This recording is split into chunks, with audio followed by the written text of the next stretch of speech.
எங்களை கடத்தின குரூப் நீங்க தானா? டேய், என்னடா? அவர் எம்எல்ஏடா. தெரியுமேடா. அவர் என்னடா பண்ணி வச்சிருக்கீங்க? ஒருத்த வீடு போய் சேர மாட்டேங்க. என்ன ஏமாத்தியா?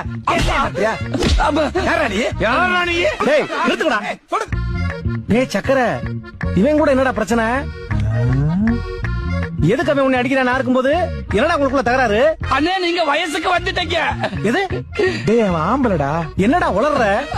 அண்ணே, உங்களுக்கு ஆக்சிடென்ட் ஆகி நீங்க ஆஸ்பத்திரிக்கு போய் ஆஸ்பத்திரியில இருந்து கோமாக்கு போய் கோமால இருந்து 10 வயசுக்கு போய் இப்ப பழைய நிலைமைக்கு திரும்பி வந்துட்டீங்க. எப்ப பூதம் மாமா டிஸ்சார்ஜ் ஆயிட்டாரா? இந்த உலகத்தை விட்டு டிஸ்சார்ஜ் ஆகி 1 மாசம் ஆச்சு. செத்து போயிட்டாரா? கடவுளே. அண்ணே, எவன் செத்த நமக்கண்ணா? நான் அணுவா செத்துக்கிட்டு இருக்கேன். முதல்ல வந்து அந்த புஷ்பா மெட்ரோ முடிச்சு விடுனே. வானே. புஷ்பா மெட்ரோ இன்னும் முடியலையா? ஆமாண்ணே. அட என்னப்பா சொல்ற?